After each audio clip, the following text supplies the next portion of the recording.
Hello. Okay, this time hopefully you can hear my voice on this video. Sorry, I had a tragic evening last night where I did two videos, neither of which had any sound on. What was I thinking? Okay, so hopefully, James, as I go through this, you will be able to hear my soothing tones as I explain this question.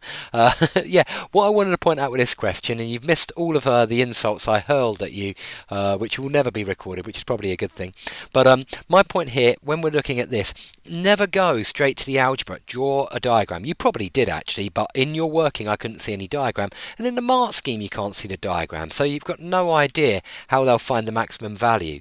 That's the key thing. Now, if we're doing this, maybe I should do this on GeoGebra because we know that this is a circle.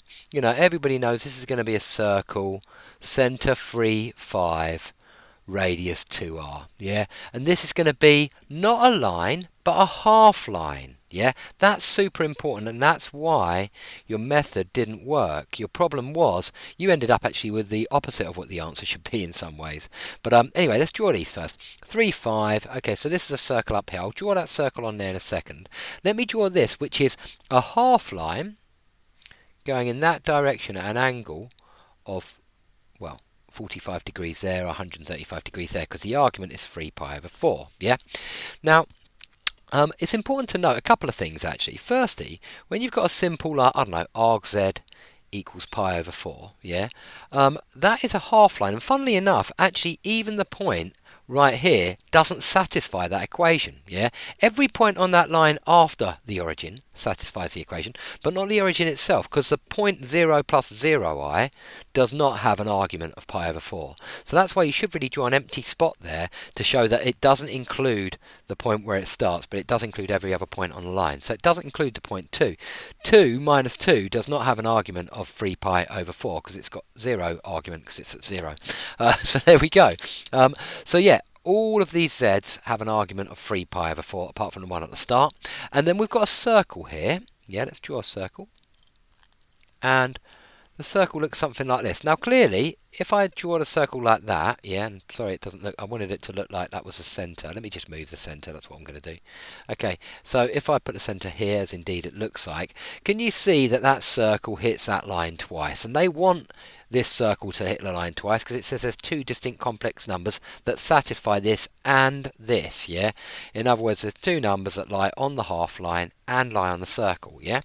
Well, there's two ways that we could draw a circle here so that it doesn't intersect the line twice. Firstly, I could draw the circle too small, yeah? Let's notate that by... Let's notate that by moving this over here and moving the origin slightly over here, yeah?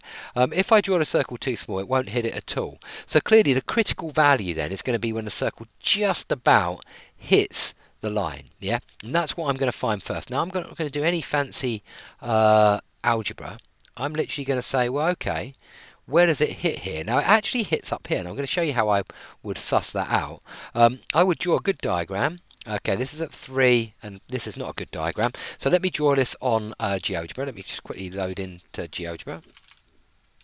Okay, GeoGebra. Okay, I'm just literally drawing this right now as a circle x minus 3 all squared, because I can't really be bothered to do it in... There is a way of doing it in GeoGebra with complex numbers, but we'll just do it the Cartesian way. It's always easier. Squared plus y minus 5 squared. Cool, I should have done this before I started the video, I apologise. Equals, I'm going to put it equals 2r, although actually I'm going to put it as equals 20 I think will work. Yeah, oh no, what was it? I can't, oh no, 18 I think. 18. Good, perfect. Yeah, this is going to work perfectly. And then I'm going to put that half line on. Well, I'll tell you what, I'll just copy this over, yeah? Okay, right. Let me just take a picture of this. We'll do a screenshot.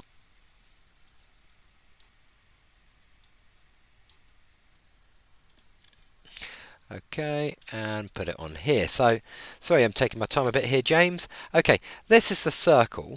where the half line starts from here and goes like this, yeah, and it's going to touch at 2. Now I'm going to point out it didn't take me too much to work out that it's definitely going to touch at 2, because we're at 3, 5 here. This has a gradient of -1, which you worked out, which means if a circle's tangent to this, this should be a gradient of 1. Now as you know that this is 3, 5, you can kind of count back. That's what I did, to 2, 4, to 1, 3, to 0, 2. That's how I knew that the circle up here was going to be a tangent at 0, 2 there, yeah? Okay, so once I've got that, I just need to work out, well, this is 2r, so I just need to make sure that 2r is greater than the distance from 0, 2 up to 3, 5, yeah? And the distance from 0, 2 up to 3, 5, if we call this one A and this one B, we can just say the distance AB is just bog standard geometry, square root of 3 squared plus 3 squared. That's root 18, and that is 3 root 2. Yeah, so this would be greater than 3 root 2, and so r is greater than 3 over 2 root 2. Yeah, that's how I find the minimum value of r. Yeah, now what's the maximum value of r? Well, this time you've got to imagine the circle getting bigger and bigger. Yeah. So imagine this circle getting bigger and bigger. If you don't mind, I'll move it across the line. Eventually it's going to get to this critical point here. In fact, I could show you this on GeoGebra if you just give me a second. Let me just quickly change a couple of things on my screen over here. Let's introduce a slider. Let's call it K.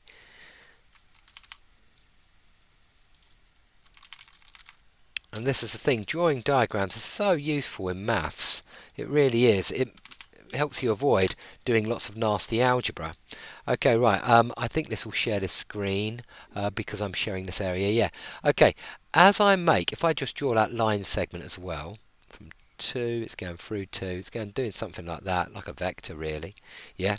But just imagine that's a vector. Well, as my circle gets bigger and bigger and bigger, oh, that's annoying.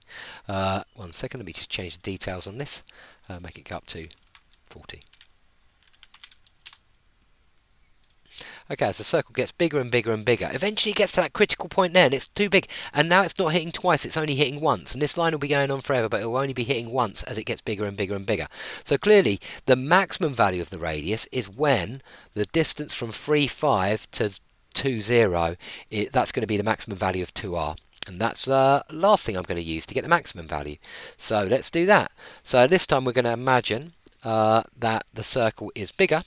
And so we've got something like this, hitting that point last. And so now we need the distance, let's call this C, distance AC. Apologies for my awful working out here, like as in my lack of neatness, but I just wanted to do this video quick because I've already done it and it's kind of annoying. 1 squared plus 5 squared, which is root 26. And so what do I know? I need to know that 2r needs to be less than root 26. And so r needs to be less than root 26 over 2. And then you get the answer as it appears in the mark scheme, that 3 over 2 root 2 is less than r, which is less than root 26 over 2. Hope that makes sense, James. My advice to you here is, on a question like that, always draw a diagram and use the annotations of a diagram. Try and make it clearer than mine because you don't want to confuse the examiner and lose method marks. Apologies for how messy mine was today, but you're quite a neat mathematician in many ways, James. I don't think you're dead messy anyway. So yeah, hope that makes sense. Hope that's useful. All the best. Bye bye.